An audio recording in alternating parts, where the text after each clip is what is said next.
Welcome back to Northern with myself, Beatrice Dear. Thanks for joining us. On today's episode, we have Tanya Mesher Jones, artist extraordinaire, badass businesswoman from Kuujjuaq, but based in Montreal, and a dear friend of mine, one of my besties. And then we have Chris McCarron sitting behind me. Thank you. Technical director and guest host and operating his one of his many laptops. Tooting his own horn. That's what he does best. And then we have a guest. Lillian Putulik Chevrier is an artist based in Montreal, Quebec, who is best known for her beaded hoops. A mainstay of her practice is community and belonging. She uses beading to connect with and feel pride in her culture and Indigenous culture more generally, as well as to take part in the beading community online. Putulik sells her work under the Instagram handle Lil Beadwork. So we're going to talk about Lily and where she comes from. And I got to know Lily a bit through my daughter, Arsanip, whom she's friends with. Lily, can you tell us who you are and where you come from? Yeah, so hi, my name is Lillian Chevrier. I'm born Putulik Chevrier. My family comes from Wakam, but I was born and raised in Montreal.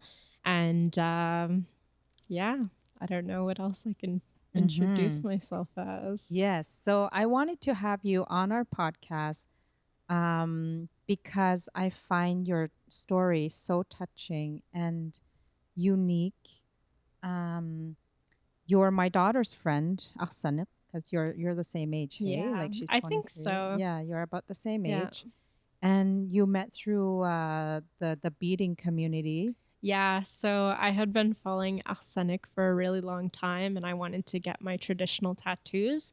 I actually became friends with AANNGIQ Anne before and I met Arsenic through AANNGIQ. Yeah. And Alako then being my niece. your niece, exactly. Yes, and that's who Arsenic grew up with. Yes. Yes. So I met them through, I actually met AANNGIQ through school and then I met Arsenic online.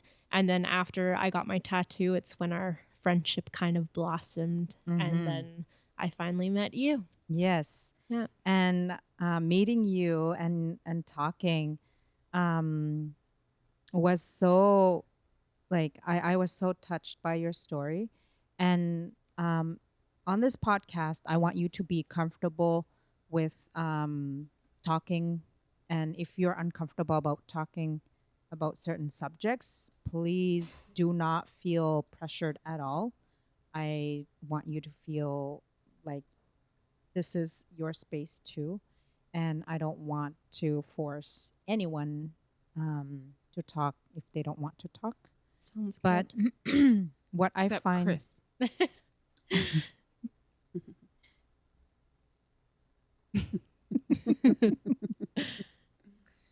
Back to Lily. Chris, if you don't mind.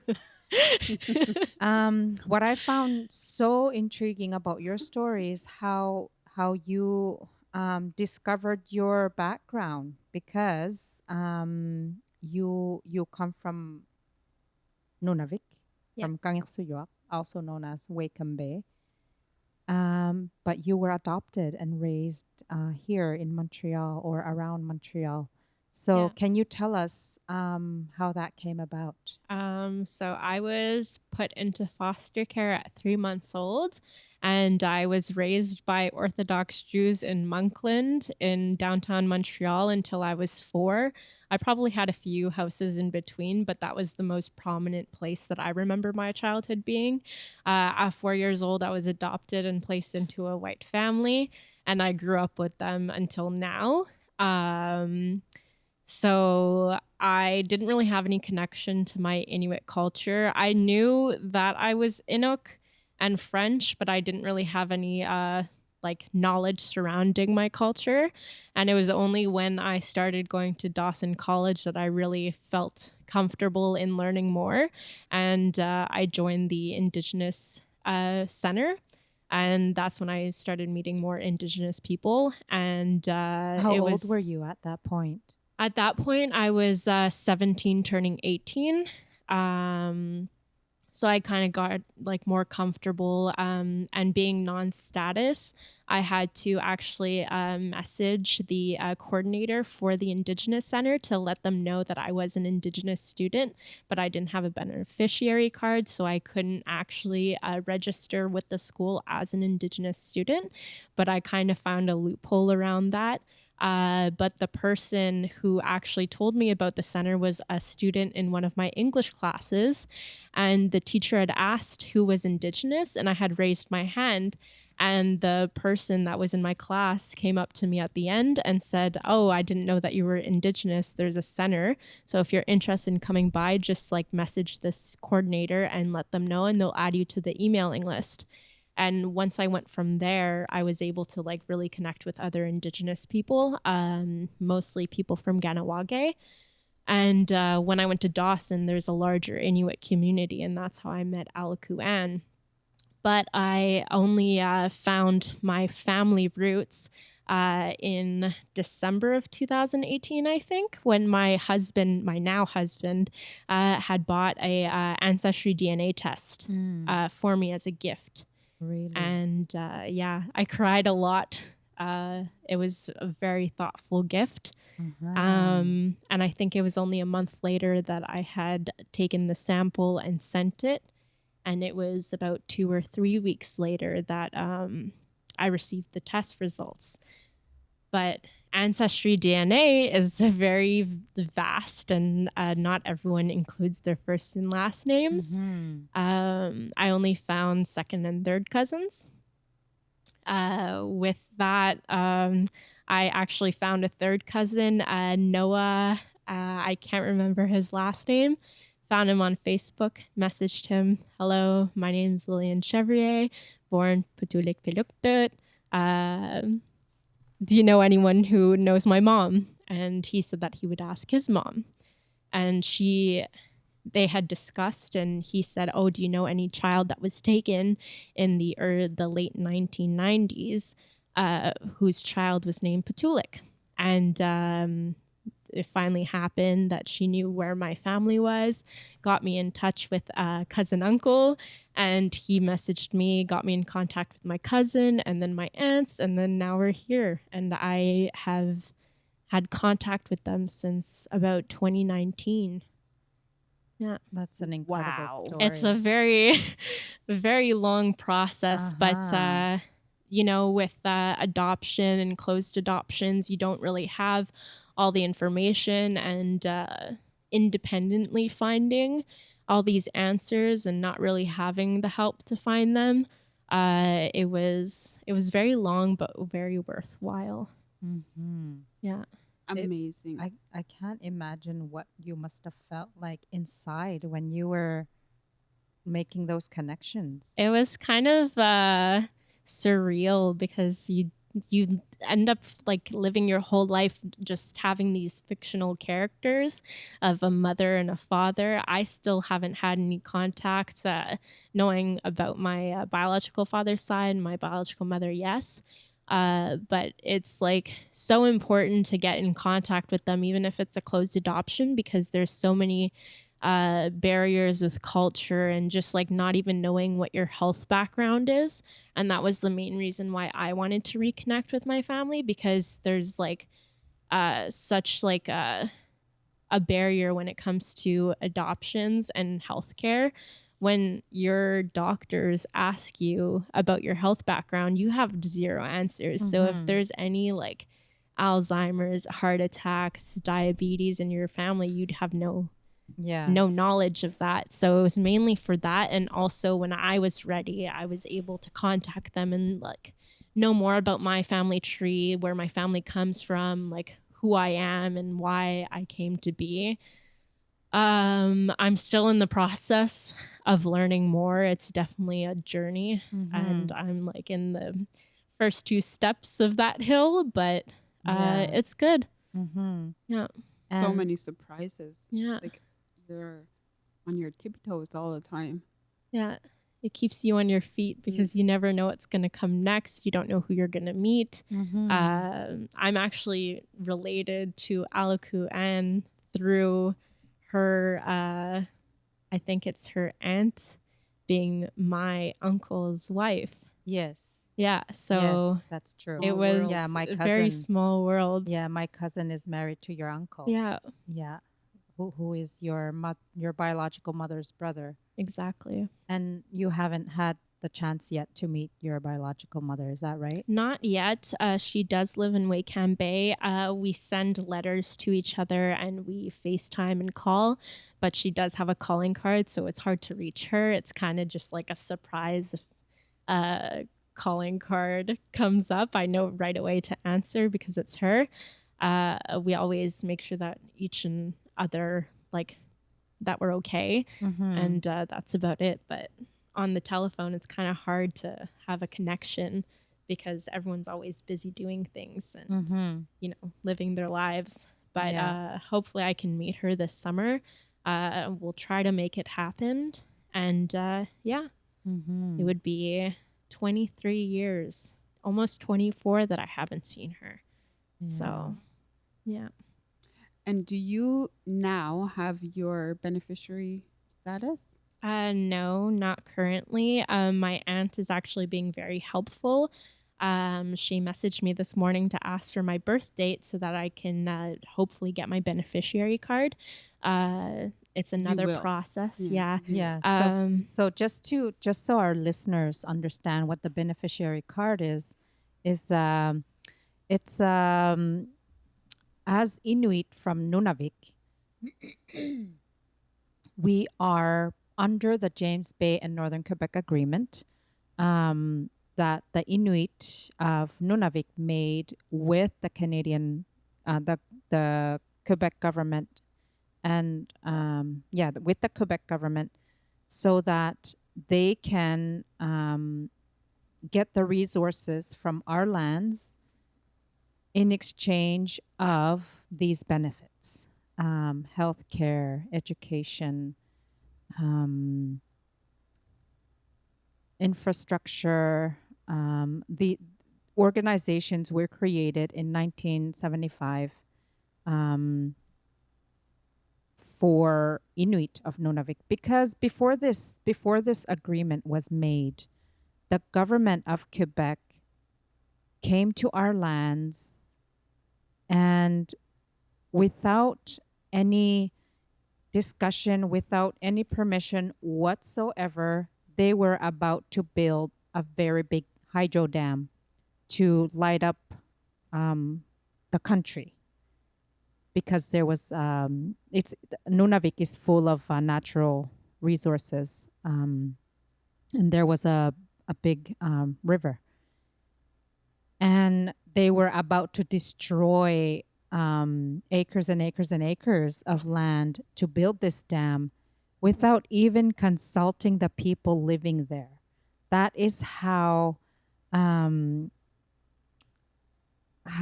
superior they felt, that they didn't even need to ask for permission of the people living there, the Cree and the Inuit. So in this was in the 60s. This was before many were educated. Many Inuit were educated, because at the time the government didn't take care of their citizens, the Inuit. So we were just kind of on our own with very little support from the government. Instead of supporting us, they were actually trying to assimilate us. So people were still in residential schools, they were still in federal day schools, and being brainwashed about being Inuk, but still having their foot in Inuit culture, because that's who we are. That's what we were living until Western influences came at in the 1900s. So this was just 60 years with non-Inuit influence, if not a little more. And then they come to our land, and they're about to destroy this whole landmass where animals migrate, where our people completely rely on the rivers and the land for subsistence. For subsistence. Thank you, Lily. For subsistence. So leaders, young leaders with barely any political experience stood up in front of this giant, this Goliath, the government, and said, no, you cannot come to our land and destroy our culture. This is genocide. You're going to kill us by doing this. We will not let you do that. So that's when the negotiations started between the Inuit, the Cree, and the government. And at the time, land claims agreements were rare, modern day land claims agreements. So the James Bay and Northern Quebec Agreement is considered a modern land claims agreement where organizations such as the Nunavik Regional Health Board and Social Services was created. The Kativik Ilisang Nilirinik School Board was created. KRG, the Kativik Regional Government, and the Makivik Corporation. Those are still the main organizations that ensure that we, as James Bay, Northern Quebec beneficiaries, we Inuit of Nunavik, receive our entitlements. And it's that not we need perfect. To get for you. Yes. Yes. In process. Yes. Can I ask a question? Because Lily, I know you said that you do not, you're non-status. Yeah. And is that because you were put in the foster care system and adopted from into a non-native family? Yeah. So my adoptive mother actually said that she tried to get me to have my beneficiary card, but it was rejected. I think that was mostly because the lack of information, having it being a closed adoption or just not even be able to like spell certain names and stuff. I think that was the challenge. It turns out that in my vaccination card, my biological mother's name was there, my time and day of birth, and all that information was in a card that I had for years. So it probably would have been an easier process and I didn't have to go through the whole DNA thing, but I didn't know. But yeah, I think the lack of connection with your family and your like biological family, it becomes really hard for adopted kids to find the resources to get their beneficiary card, especially if they're adopted into white families, which is a very popular thing that happened in the early 2000s because, again, with assimilation and colonization, a lot of the foster care system relied on having Indigenous kids be placed into non-Indigenous households so that the culture would be stripped away from them. Mm-hmm. Yeah. Have you been to Nunavik or any of the No, communities? it's too expensive to go up. I did have the opportunity to go to Inuvik last month. That was funded. Which is a sense of community, just not my own. But I was very thankful to be able to go with the help of WACI. WACI being the what's that organization? Western Youth Arctic Collective. And it was Arsenic that suggested that I go with her.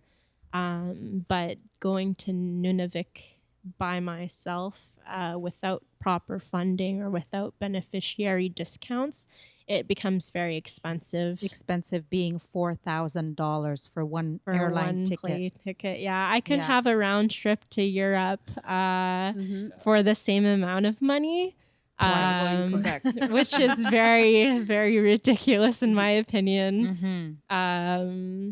So yeah, But once you get your beneficiary status, you can get a 75% discount exactly. on the And airline more. tickets. And then, And yeah. And more support, and maybe not Yeah. even have to pay for it at all. yeah, I'm hoping in the future I'll be able to visit. I think it's everyone's right to be able to go back home. Of course. Absolutely. Yeah, And you deserve every right.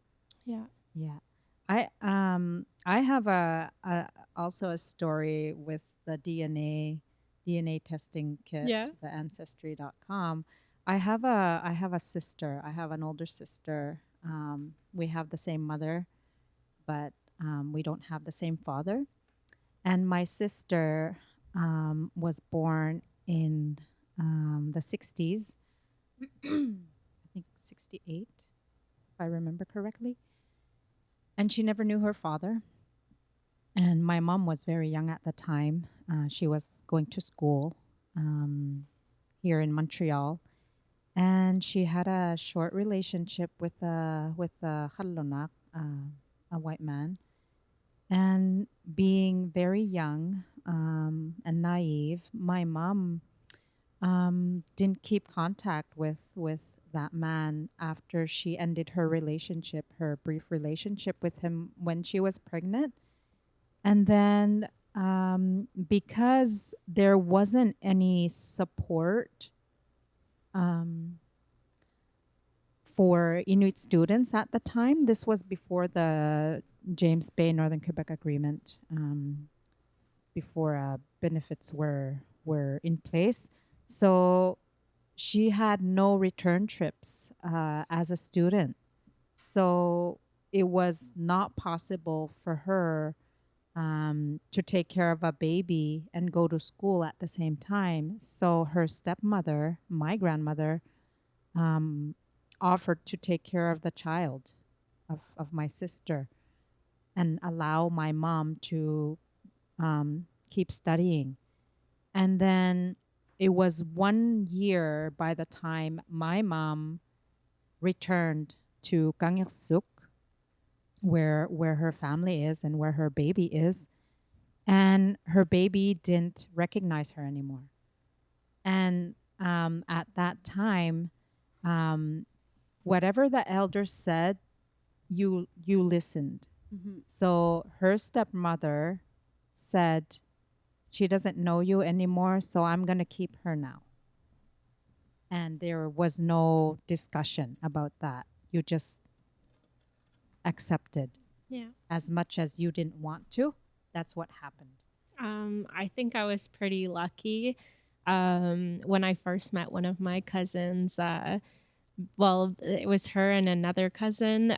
They like stood in shock because growing up, they always heard stories about me. So I was always known, but I was kind of a legend. Yeah. That's the way they described it. So I didn't really exist as a physical person, but I was like just a story. So when they finally saw me, they were like in complete shock that there was an actual person And then to the you name. look like your grandmother. I look, You look like Putulik. no, but Your I look namesake. my grandmother and my mother. Like I'll post photos, like childhood photos of my mother, Arne took. Yeah. And people are like, that's you when you were younger. And the Yeah. photo's in black and white. Yeah. And I'm like, that is Splitting image. not me. Yeah. Yeah. It's I did a side by side of my namesake, my grandmother, my biological mother, and then myself, and it's spitting images. yeah. Yeah. Yeah, it's pretty great. Yeah. I love it. You could never tell anyone that I am not their daughter. You Yeah. know? Yeah. Yeah. Yeah, it's undeniable. Yeah. Yeah. So yeah, back to my story. So my mother so my mother didn't know where my sister's father was. She only knew his first name and didn't remember his last name. Like she completely like just got rid of They went into a box and Somewhere. in the back of her But we do mind. that, you know. Yeah. yeah. Even to ask us, do you remember so and so when you were Wani? I don't know their last name. Yeah, like my mom is yeah, she's 76 now. Mm-hmm. And of course, it was hard to remember someone 50 years ago. But then again, it's like, it was hard. I mean, uh, how can you not remember his last name? He's the father of your child. Yeah. But like she tried for the life of her to remember, and she felt so bad for not remembering. But anyway, long story short, I finally told my sister, like I was telling my sister, I want to help you find him. I didn't really know where to start, and then I finally ordered the ancestry kit and made her do the test. And then, like you, the results started coming in, but they were like third cousin, second cousin. Yeah. So I wrote to all these people. My sister is pretty much unilingual and computer illiterate. So it was all me, like, and Yeah. she's in Kanyaksuk, and I'm in Montreal. So there's that distance. So I'm doing my research, and I come across one of her third cousins or second cousin, second cousin, and I emailed her, and she emailed back, and I hit the jackpot because she did a lot of genealogical research about her family tree. Wow. So she was like the gold mine. So it was like getting very exciting because I felt like, oh my God, I think we're actually going to find this person. I made phone calls and found out that my sister's family is from the Gaspé region. So I'm calling these people in the Gaspé region, and they didn't really, I mean, Hard The to only- receive that call. yeah, I Hard mean, to very understand that call. shocking. Yeah. Yeah. like the only information I had from my mom was that the first name of the man, that his mother was a nurse at the Royal Victoria Hospital in Montreal. That's it. I think that's enough information, though.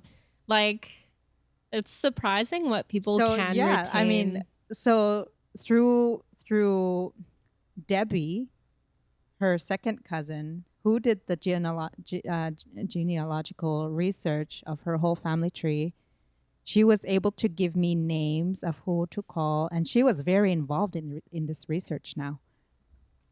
And then I found this person. I found him, Wow. but he didn't want to be found. Oh. Hmm. This whole mystery, this like, because you want to believe that Mm-hmm. it's gonna be a fairy tale ending. Yeah. My sister's finally gonna meet her father, that she's been wanting to meet for her whole life. The missing puzzle piece. Yeah. I describe it as like the Cinderella man because I don't know who my biological father is. So it's just like this make-believe prince that no one really knows who it is. yeah. And like just like Cinderella, like he's Uh-huh. trying to find the perfect fit. Yeah. And it's just you know, a mystery. Yeah. And then I found his address, knocked on his door, no answer. In Montreal. In Montreal, Mm. on Carey. Ooh. And like my heart was beating. Like I couldn't focus on work. I just had to go knock on his door. Mm-hmm. Got his phone number, no answer. So I waited again for a few days, and then I went again, still no answer. And like I'm keeping my sister updated, Mhm. and she's like on the edge of her seat too. And then I was gonna go on this trip, a work trip for 2 weeks. And I said, I'll go like after I come back. I'll try again when I come back. But then I'm like, no, I have to, I cannot wait another 2 weeks. And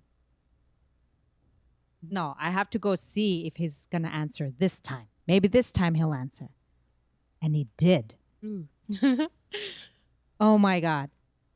My sister finally looked like someone. No. Because my sister doesn't look like us. Mm-hmm. Yeah. She doesn't, she kind of looks like my mom, but not really. Mm-hmm. But man, I was like standing in front of his door and he's looking at me. And I, like, the first time I went there, I had slipped a note, a paper note saying, I'm helping my sister look for a relative. Please call me, da da da da. But he never called me because he didn't want to be found. Yeah. So he was expecting me. And yeah, it wasn't the fairy tale ending that I was expecting. He was a terrible man. Oh. Maybe that's why. It was a very, like, it turned out to be painful. Yeah. And I won't get into too much detail because it's not my story. But he wasn't a very lawful man, and he lives alone in isolation. He's not in contact with anyone, and nobody's in contact with him. And my sister wanted to meet him, and he refused. And what can you do? Yeah. And like, I just told my sister, you can't force people to do what they don't want to do. You just have to accept that he doesn't want to be part of anyone's life, and you must move on. Yeah. And yeah, it was heartbreaking. Yeah. I think that's like, it's not very similar to my story, but like my biological mother does not know who my father is. I think she just swept him back to the back of her memory and just forgot about him after so many years. But she had she had sent me a letter saying that your father is not this man, this particular man. Do not think that he's your father, because he's going to try to make you think that he is your father. And I was like, okay, I'm not going to try to like get DNA tests or anything, because it is possible to get paternity tests. But if I have enough trust to know that if she says it's not your father, it's not, it's another man. And I don't think we have any similarities physically, whereas my brother has a lot of similarities to that man. You have a brother. I do have a brother. I actually have two brothers, and then I have my biological brother. So I have three brothers. When I was trying to figure out all of my, like trying to figure out who my family was, figure out where they were. I knew that I had a sibling. Yeah, I knew I had a sibling, but I didn't know who. And I was so excited. I was like, oh, I'm finally going to get a sister. I really hope I have a sister. And then I had another brother. That you already had two of. Yeah, exactly. So I was a little bit disappointed. Send it back, try again. But he is really nice.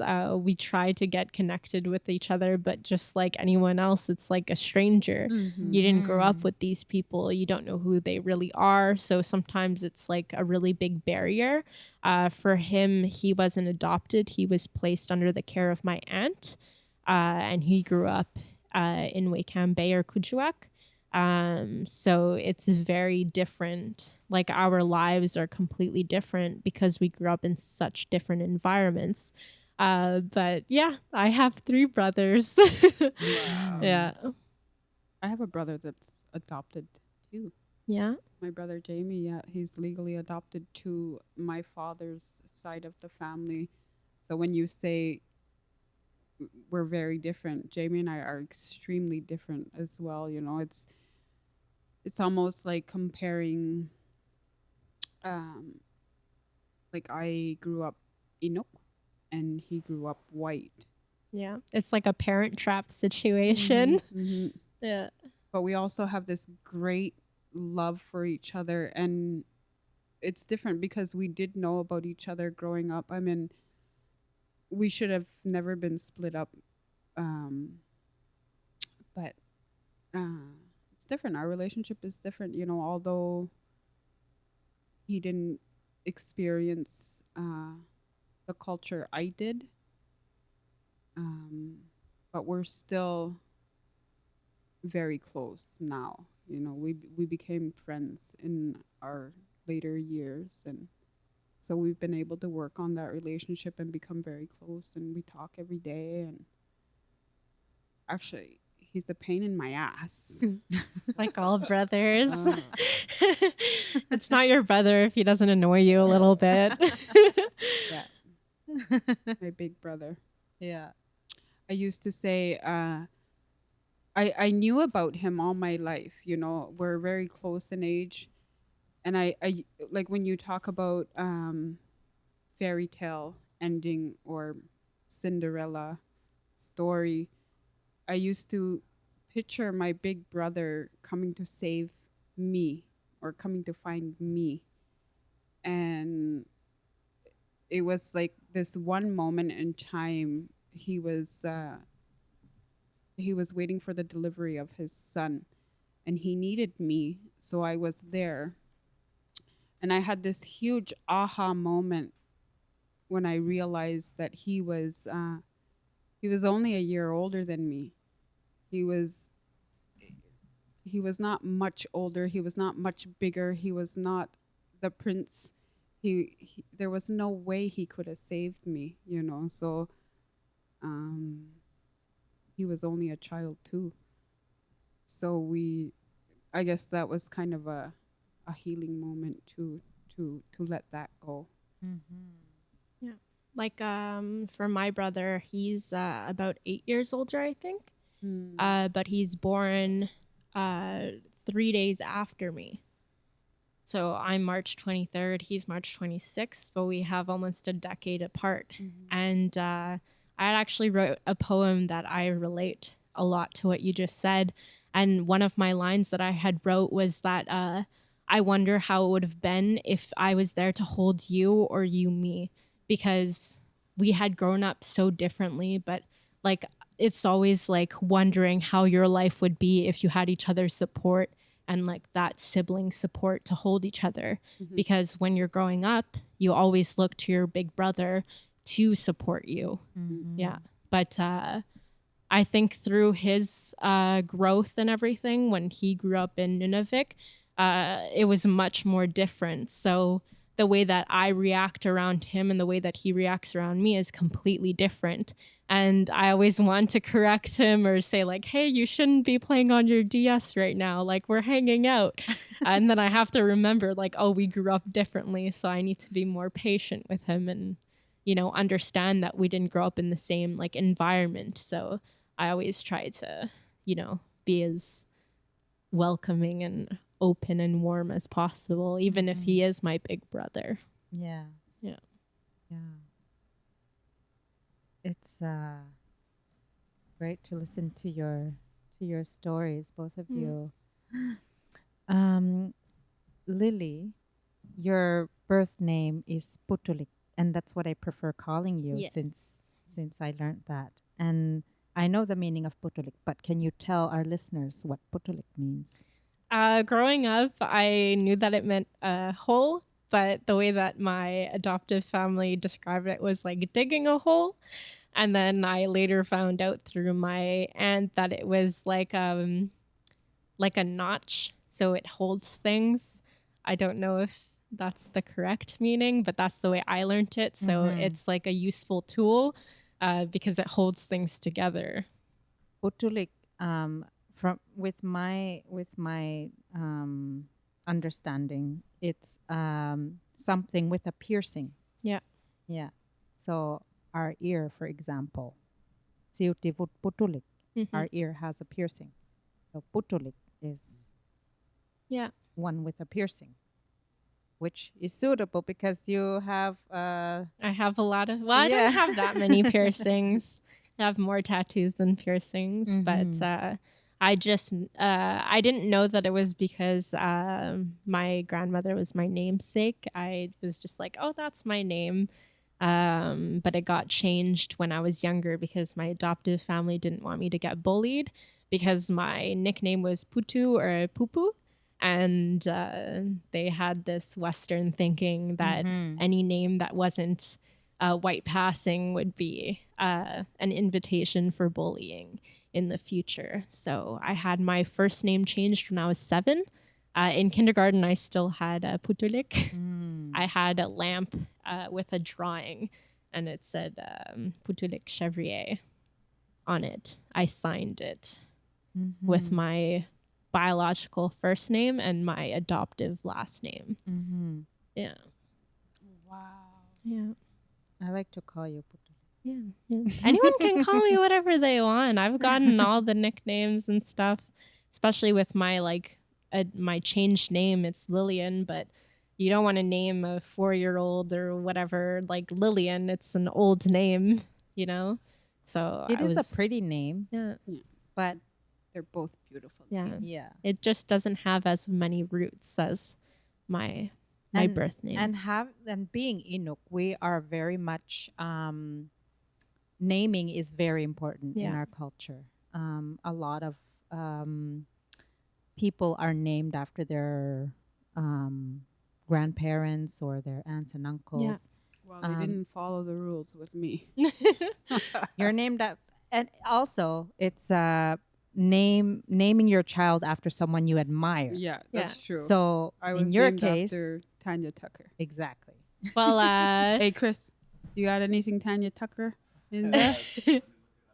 it's funny though because I got my grandmother's name and then my brother's name is Daniel, and it's completely different in the Yeah. sense like I don't know who he was named after, but I was always like, that's so weird. Probably somebody. Probably Mhm. somebody that was, you know, Significant. a significant person, but I had something that I wanted to say and I completely forgot it. It left my mind. It was about my birthday. Oh, yes. When I had questioned my biological mother through letters, I asked her what her favorite day was. And she said that when you, my favorite day was when you were born because you came back to me. So my grandmother had actually passed away before I was born. So I was reborn. Right. So she calls me mom. Yeah. And I always found that funny that like Yeah. because I grew up in a Western Yes. culture. And you and don't I- practice that. And I didn't. So when I found out, like I had an understanding, but I also write poetry. One of the poems that I wrote was that like it was a letter to my mother, and I had talked about how funny it was that when I had finally met her, like through phone, it was you, the one that called me mom. Because you always expect that when you get reconnected with your biological mother, you're going to be the one calling them mom. Yeah, But yeah. she was the one calling me mom. Yeah. But I just learned to accept it. Like Yeah. I respond to mom and stuff. So Yeah. yeah. These are the beautiful little gifts Yeah. that you're going to keep receiving from your culture. Yeah. Well, my aunts and uncles, like either they call me by my like given name or they call me mom. Yeah. My aunt calls me mom on the Yeah. phone. Yeah. So it's How beautiful is Yeah. that? I Yeah. feel very special when they Yeah. do. Like yeah. You are very special. Yeah. Mm. Yes. Tanya, you were saying that oftentimes children are named after someone that is admired by their elders, like their parents. If my parents were going to name me after, like, my name should have been Shania Twain. But I'm wondering, Beatrice, did your name come from someone who your parents had looked up to? Yeah, I'm named after my father's grandmother, his Mohawk grandmother. Mm. And your middle Beatrice. name too. Ang Natuinak. Mm-hmm. I'm also named after my mother's stepmother, Ang Natuinak. And Tanya, what about you? I'm named after Tanya Tucker first. And then my middle name, Alice, was my grandmother's mother. So, yeah. Good. No, that was the farm song.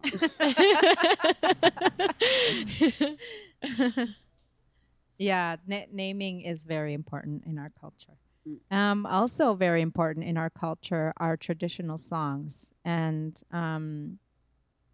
I don't usually like to Sing Tanya Tucker? No, I wouldn't mind. But I don't usually like to talk about my own songs. I mean, I don't mind interviews. Let's but do it. But that transition was slick, I gotta say. Well, thank I see where you're going here, and that was very slick. Okay, thank you, Jeremy. Coming from you, I take it. So yeah, part of our history and traditions is storytelling and singing songs, and I like to sing traditional songs in a more modern way, just to keep our oral history going. So I have a song called AANNGIQ on my latest record, Shifting. I don't know if you've had the chance to hear. I don't, but I have every one of your other albums on my phone. Oh, not this? You don't? Not this one. I need to go on Apple Music Okay, again and check it out. So yeah, this is what it looks like. Woo, woo. Very nice. Yeah. So if we can have a listen to the whole songs and then get back to it.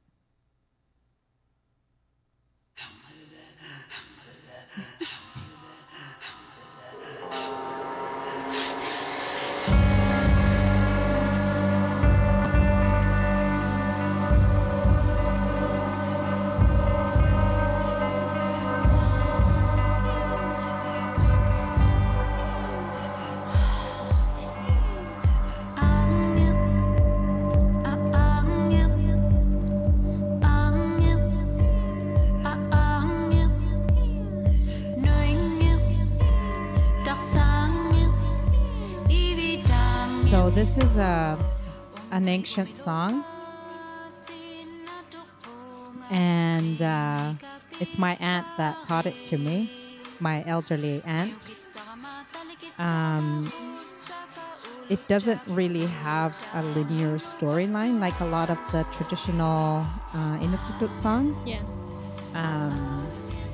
But we did a real experimental style when we recorded this song.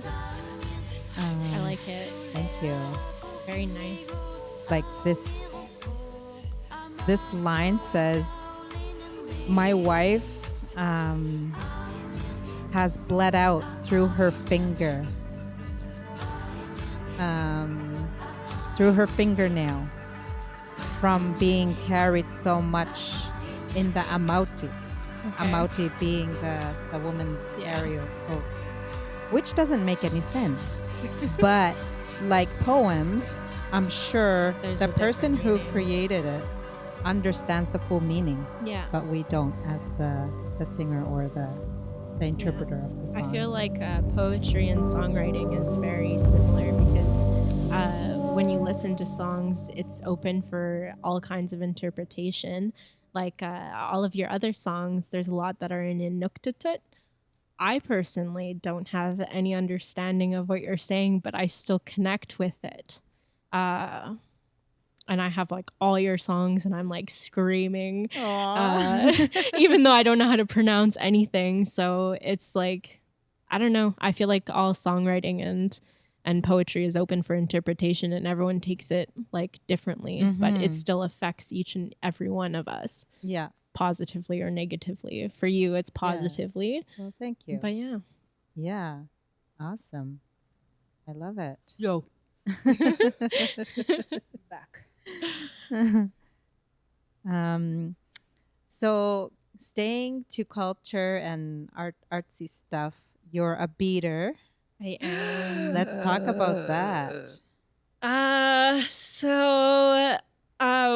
when I was trying to reconnect with culture and everything, we had Culture Week at Dawson. It was specifically Dawson College in Montreal. Yes, it was Indigenous Peoples Week. So you just learn about culture, Indigenous culture. You celebrate, you do arts and crafts, you eat traditional food. Which is a great initiative. It's wonderful. It's very welcoming. And honestly, I missed all of my classes that week because I just wanted to spend time with all of my peers. And one of my friends had actually taught me a little bit about flat stitching. It was actually single needle flat stitching, which I am not good at. It's not my choice technique. I'm a 2-needle flat stitcher. So, sorry. It's when you're using 2 needles rather than 1. I get flatter lines doing that. But I started doing that in 2017. And then I stopped because I was like, I'm awful at this. It's so embarrassing. But that's how you get good. Exactly. So I started and then I stopped, and it was only at the beginning of the pandemic in 2020 that I really wanted to get into it and learn more. And it was actually a woman that I met on Instagram. Her Instagram handle is Katta. So it's KAT__TAH. She's wonderful. She lives in Texas. And I had been following her for years, and she was pushing me. She's like, you need to start beading. Well, you did. Got this. See, now we're looking at your Instagram, and we're looking at all your work. Don't be scared. It's amazing. You're very talented. I met a lot of people on there. And look at those pop culture. Happy birthday, Jesus. Those are actually Christmas ornaments. Chris, would you wear those? Definitely. Actually, a woman in Inuvik bought those when I was up there for her daughter. Yeah. You'll see Kriegs up there a lot. I actually met her through the Instagram beading community, and she was my bridesmaid at my wedding. Wow. Yeah, we met online. Both my bridesmaids I had met online, actually. Oh my God. It's crazy how like the world we live in, right, Chris? Yeah, Yes, I actually met Yeah. I met one of my bridesmaids the day before my wedding. Yeah. Like Wow. Okay. Yeah. You were friends online. Yeah. She Until lives you in met in person. Yeah, she lives in Listagush. Okay. So it was my first time meeting in New her. Brunswick. Yeah. The reserve in New Brunswick. Yeah. So I started my beading page as a little experiment diary on my progress, and it blew up. There's your that's my grandmother right there. If you can click on the black and white photo, that's my grandmother. Yeah. Wow. Yeah. Putulik. That's the only photo I have of her, so I always share it. Aksanix in the comments. Yeah, my daughter Aksanix. Yeah. You have her features. Yeah. I feel like we all have very similar facial structure, You do. eyebrows. We got thick hair. Yeah. Yeah. I'm glad I got my hair from my mother. She has salt and pepper hair, so I hope that I can one day be as beautiful as she is. Yeah. Well, you're very beautiful. You're Thank already you. there. I want to be wise too. Yes. But yeah, so I started my beading too, page Chris? in 2020, and I've been beading since nonstop. I got a lot of good opportunities through it. I actually did a project with Arterix Montreal for Women's Day.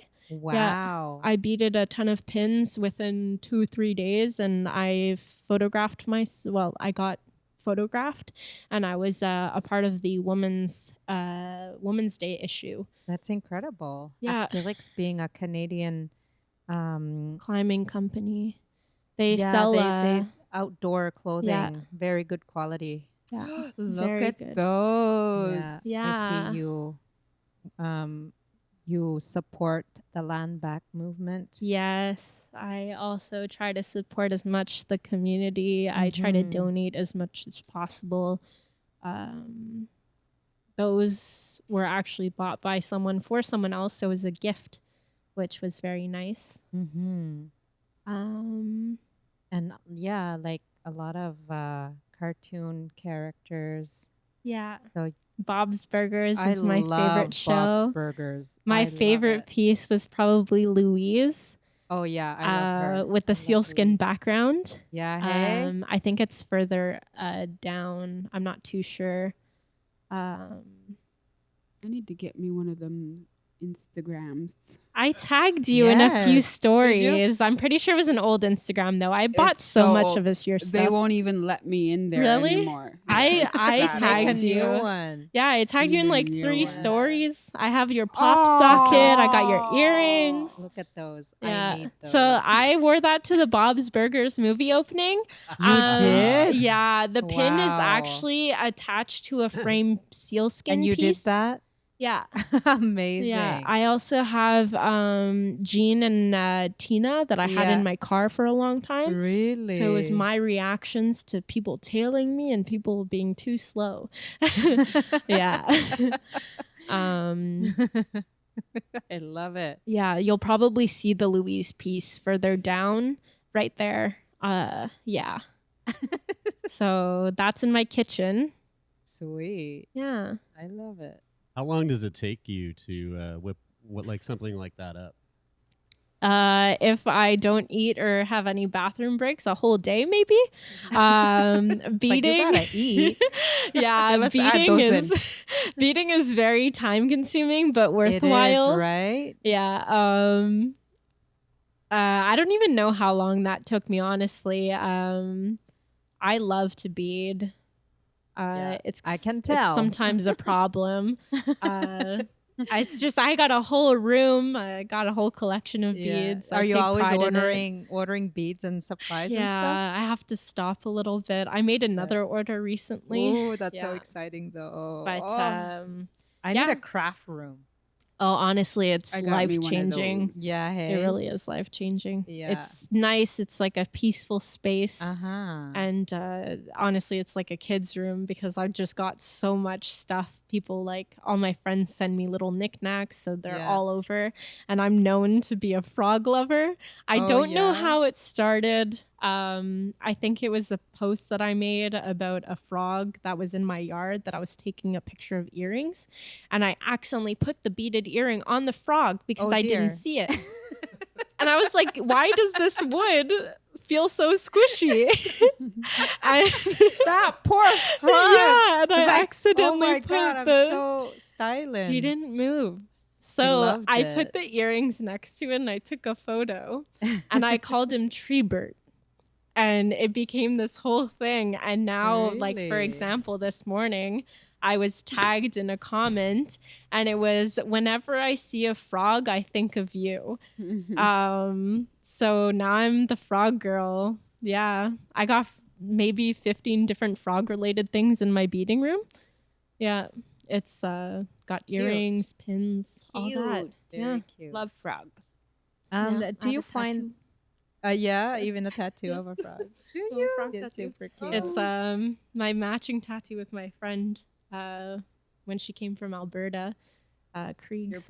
Your My bridesmaid? bridesmaid. We Amazing. met each other for the first time and got a tattoo together the day after. True love. Yeah. Amazing. Yeah, that's your person. Yeah. Is there a cultural significance to beading?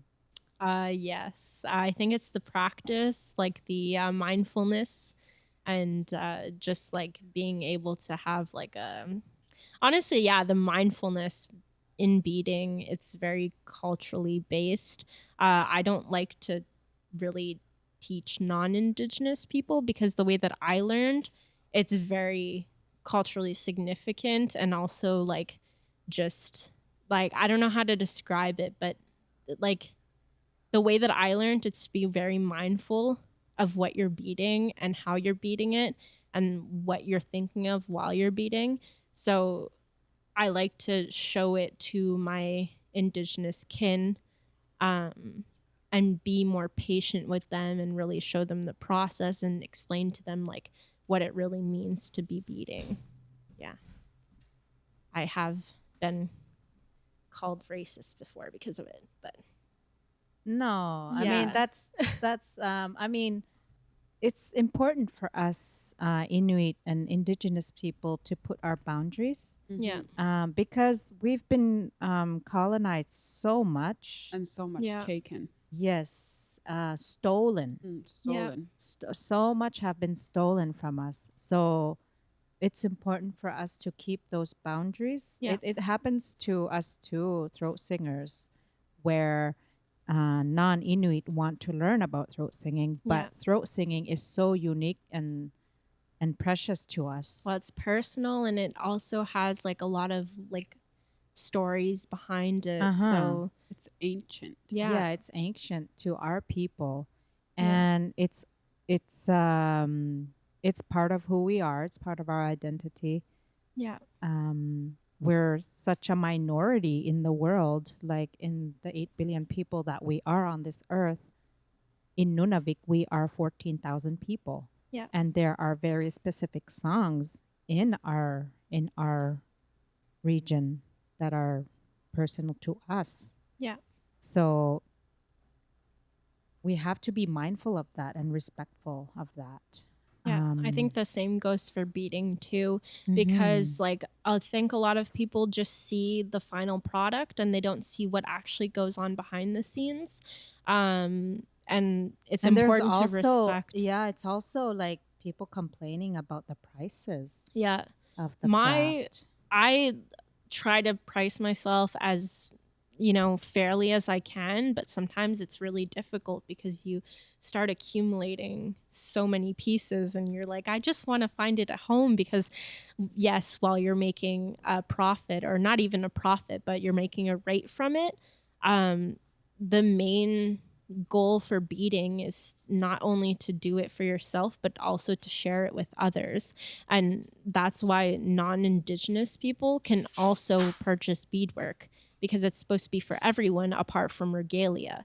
But that certain person who had criticized me for not wanting to teach, I had never said that she couldn't learn. She couldn't learn bead weaving, which is not the same, but it is. It just has different cultural significance. She was a white woman who had half Indigenous children. So I told her, you can always go to your children's community and ask the elders there. They'll give you the response. But you can't just look for teachings from another culture without actually respecting the boundaries that the other people put into place and get defensive about it. Because at the end of the day, I'm the one who is doing it, and it's up to me if I feel comfortable sharing my process with others. Yeah. Because again, beading is super personal while also having a lot of like cultural significance and a lot of cultural history behind it. Mm-hmm. Yeah. Yeah, exactly. And good for you for being firm like that. Yeah. And being Lots of being boundaries clear. Tested. Yes. Especially being online too, it's like Yeah. they only see you as a screen. And Yeah. I actually had an anonymous, it was Ask FM or something, I don't remember, I'm not gonna lie, that's what it's called, and it's an anonymous questioning app where you can go and ask questions. But a lot of people who want to learn more about culture but who are shy to ask, I opened up my space to respond to those questions. And this woman attacked me saying that I was just beading for profit and I'm not actually native. And I can't say that I'm reconnecting because I'm not native. And I was like, but you don't know my cultural history. You don't know my family. You don't know anything. It's crazy how like online attacks are so easy. Yeah. And I explained, I was like, terrible. Like, stop hiding, come to my DMs and talk to me as a person. Right now you're a screen. And I said, rather than putting all your energy on an Inuit woman who is trying to reconnect with her family, reconnect with her roots, why don't you look at the colonization from the government and the churches? Because we're not the ones that did wrong, you know? And after that, it was radio silence. And I posted everything. And then I got, the woman who called me a racist for not opening my beading techniques to her. She ended up threatening me online.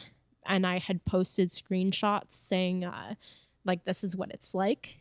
And she said that she'd call the police for bullying and harassment. And I was like, I've blocked you already. And you just found me on 3 different pages. So you're asking your friends to go on their Instagram and harass me. I was like, I'm done with this. Like, I gave you my answer. You can take it. You didn't take it well. Yeah. But I'm not going to put any more energy towards this because there's a lot of like internet trolls, you know? Don't need it. Don't want it. Yeah. But I feel like it's very hard to put boundaries like that when you're online because people don't see you as a person. And there's like, it's really hard to, you know, want to open up because then you're scared to really share everything for your own safety. Yeah. Yeah. But it's really too bad that like we're just doing what we love. Yeah. I'm sharing my process. It just happened that people were interested in purchasing it. It's helped me be able to fund my supplies and my time and everything. And and each piece you get better at it. You get better at it, which makes you just want to do more, right? Exactly. My hashtag on Instagram, it's always practice makes progress. Yeah. And learning. Those are the 2 hashtags that I use all the time because I'm never going to be an expert.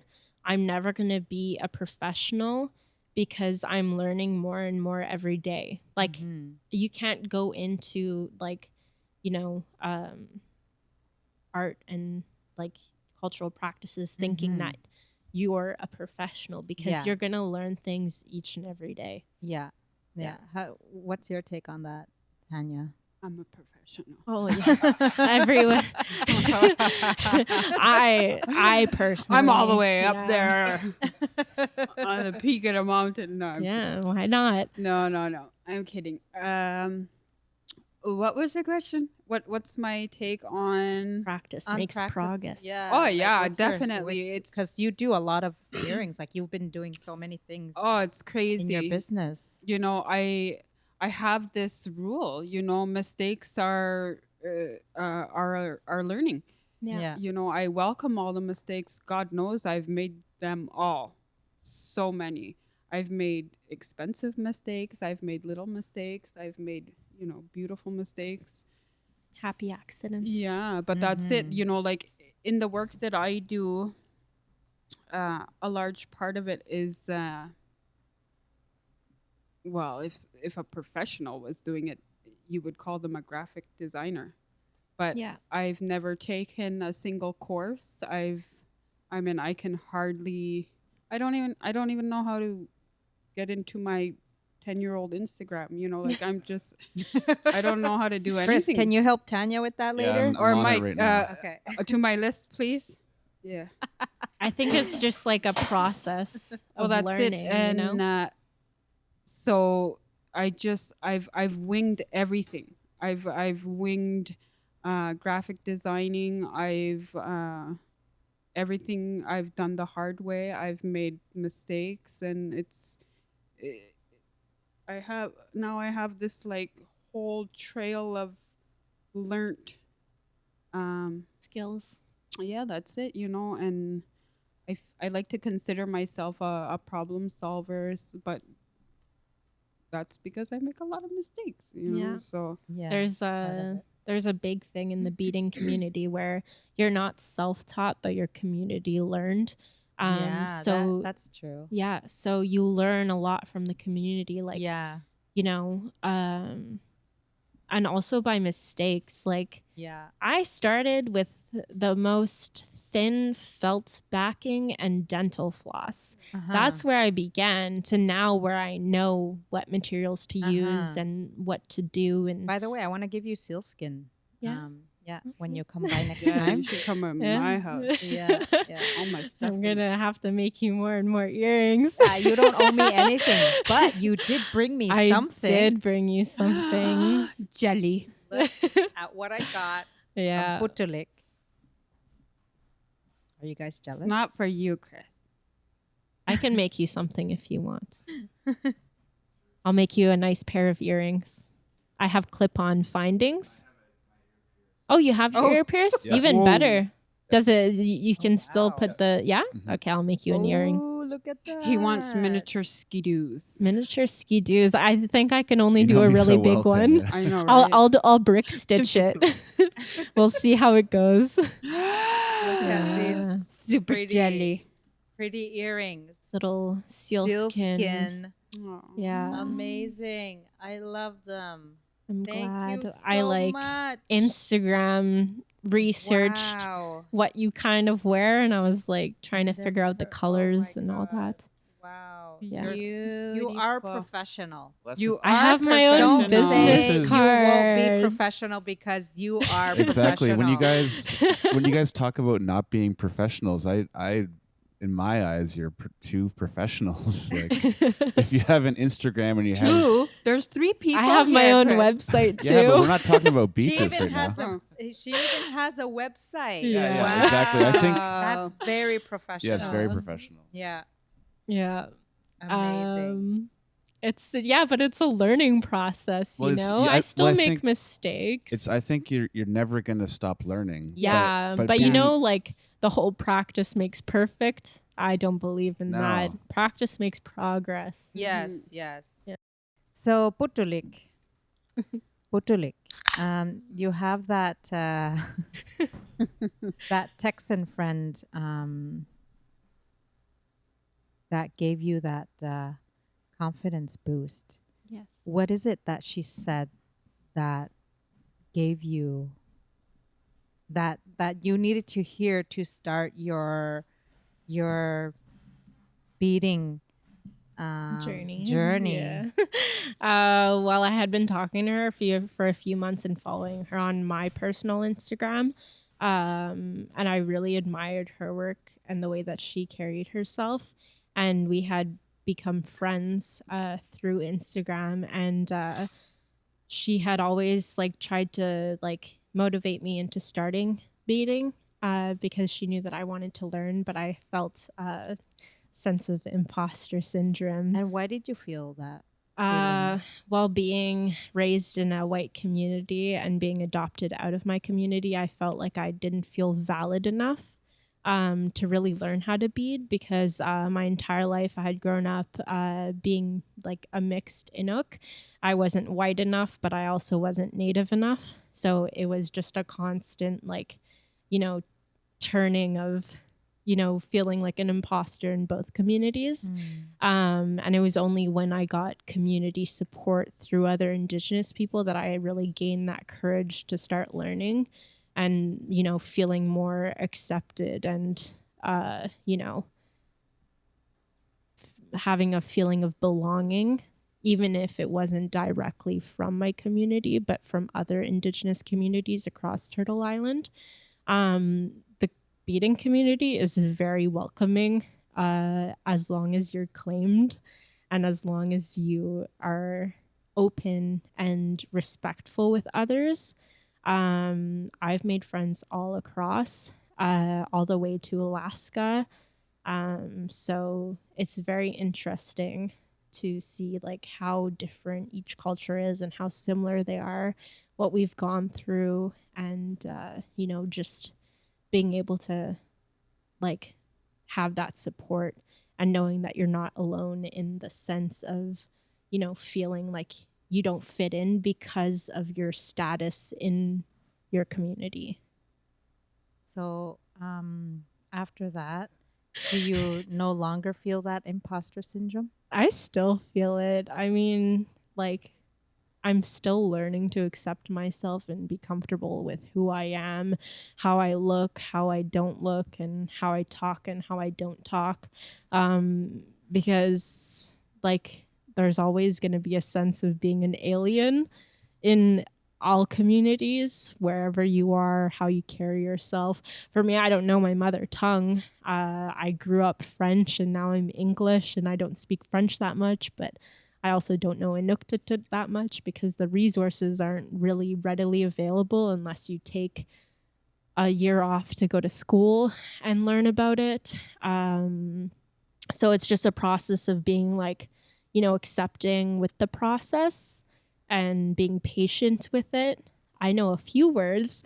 I have a really thick English accent when I say them, but at least I'm trying. That's huge. Yeah, I have a little notes app on my phone, and I try to slide in a few phrases when I can. When I talk with my aunts, I always say Nakurmik, Ulakut, Ilali, Good Asu. for you. Yeah. So it's just, I'm you sure know. that imposter syndrome will diminish more and more the more that you do that. Yeah. So it's just like being patient with myself, being patient with others, and just understanding that I'm not the only one who feels this way. There's a lot of people who feel this way. And you're proactive. In all communities and cultures. I'm making the effort. I'm trying to make sure that I'm, connected with the community as much as possible, especially with, being online with my family. It's really hard because I don't have that sense of community because I don't get to see them as often, but I always try to when I do. And yeah, it's just about like patience and being kind to yourself. Yeah. Yeah. I think we all feel that imposter syndrome in different levels, like as mixed people. Like I'm Inuk and part Mohawk and part white, and I do identify. I identify as Inuk, but then I also say I'm part Mohawk, but then I know very little about my Mohawk culture. And I intend to learn more about it. The more I get older, the more I want to learn more about it. Yeah. So I understand like what you're saying is like be patient with ourselves and be kind to ourselves. We have the rest of our lives to learn and be comfortable because everyone goes through like the process very differently. Some people go more quickly through it. Some people it takes years, decades. You just have to be patient. It's the same theory you have as being a leader. Yeah. Practice makes progress. Exactly. Yeah, exactly. Be gentle with yourselves. Yeah. Talk to others. Be open about it. Yeah. Other people feel the same way. There's people who grew up in their cultures and they still feel different. Like, you grow up being half, like I identify as Inuk before I identify as anything else. Yeah. But when people ask, I'm always open to tell them that yes, I am French and Inuk. I'm mixed. But if I had a choice, it would be I'm Inuk. And I, again, with poetry, I had an entire project based off of the colors of my skin, which is the typical colors, red and white. And my entire project was called Red and White because I'm both. I'm mixed. Yeah. It's a canvas, and that's it. We don't get to choose. Yeah. It's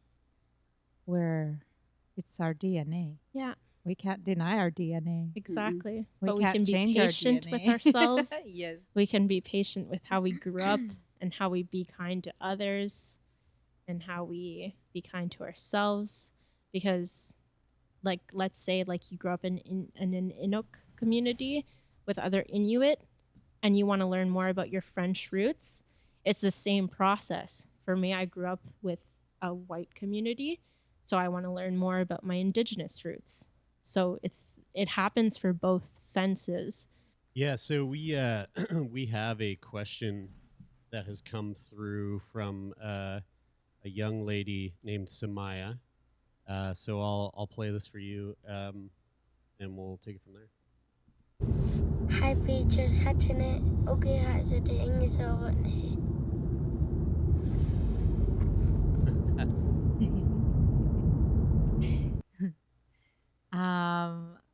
Ingrio simavonga inunota kunatautsunga 15 nukiohasunga. I forgot to translate that for you. She asked how old was I when I started singing. So I started my first public performance was when I was 15. I was 15, and that's the time I first wrote a song with my cousin Yayi Upik. And so I've been singing since I was 15. But I actually started singing a lot younger than that, actually. But not like just for fun. I knew that I loved singing ever since I can remember. But officially in front of people, I was 15. Where? In Huaktak. In Huaktak for the Icebergs hockey team fundraiser. Yeah. A very local community fundraiser, because the hockey team was planning on going to a hockey tournament and they needed to raise money. So we had an entrance fee, I think it was $5 or $2 at the time. I wonder how much you guys. I don't remember. I don't remember. Did the hockey team get to go? Yeah, they went. Yay. They went. Yeah. It was a huge deal back then. Those hockey tournaments, Angava Cup. Oh, I know. Yeah, remember? Oh God. Bantam boys. Oof. The only time where like boys are not your cousins or your relatives. Oh no. And they played hockey. The tournaments, and then when they would put the music on while they were playing. What is that called? Like in between between the goals and stuff. Yeah. I can remember like Spice Girls coming on and just like really jam into that. No, for me it's like the no. Yeah. Unless you're wrong. Oh, Chris killing my vibe. Well, with that, why don't we move on to a quick little news piece from the North? Yes. Thank why you, don't Chris, we do for that? the official news break music. The North Farm. I don't think it was farm music this time. No, thank you very much. It wasn't farm music this time. I listened. Yeah, because Chris has like 3 sounds. I have 3 sounds. It's your signature He's still working on his soundtrack. Sorry, I got it wrong that time. Yeah. But I bet you the next one will be the farm. It's gonna be the can opening. Oh no, it's the farm. All right, let's go. Let's jump into the Nutsack news here. This was an article on January 2nd, 2023. The headline is Nunavik Group hopes to overturn decades-old beluga hunting ban. Department of Fisheries and Oceans closed Mucalic estuary harvest in 1986. So this story, I don't know how involved or how aware you are of the beluga hunting quota imposed by the Canadian government in Nunavik, but it directly affects me as someone who lives in Huaktak. Huaktak being a migration path by the beluga whales. A beluga community. Yeah, we're very much a beluga community, and twice a year, hunters from other villages come to Huaktak to hunt whales. They wait and hunt. And for decades old beluga hunting ban. It's amazing that they lifted this ban because we were only allowed to hunt like 23 whales for the year, which is nothing. From unlimited forever to then, okay, 23. you're only allowed to hunt 23 whales. And it's always been kanok, an argument between traditional knowledge holders and the scientific researchers, because Inuit have always said there is no shortage of beluga. You're not here to see with your own eyes. No matter how much we hunt them, we're not declining the numbers. But scientists from the government said otherwise. So throughout these decades, they have been counting the numbers, and it's yeah, like it would be really frustrating and sad to see the changes in our culture, our sharing culture, watching the hunters hunt and then everybody just scrambling to get a tiny piece of beluga meat and skin, and have this like there were arguments which was not part of our value system. If we hunt something, we share everything. But then this ban, giving Inuit limitations on how much they should hunt, really created this animosity. This mine. The greed Yeah, the greed, exactly. that is not a part of all. our Yeah, culture. yeah.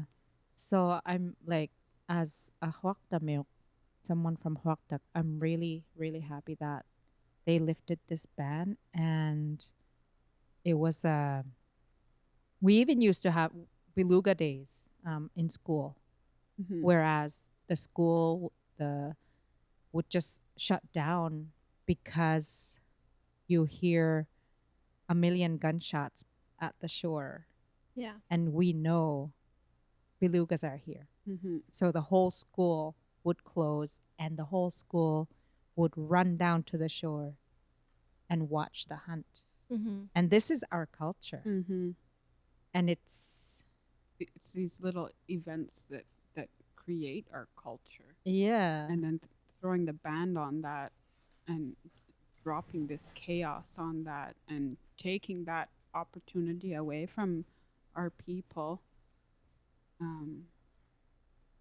So happy that's lifted too. Yeah. Especially, it's this incredible organic wild meat that hunters are able to feed their families and their community with. And I can't even imagine how frustrating that must be for these hunters to be limited. Yeah, and there's this huge misconception about hunting practices by non-Indigenous, non-Inuit. Like in our culture, our values, our core values includes being respectful to wildlife. There is no, like, we do not believe in torturing any living thing.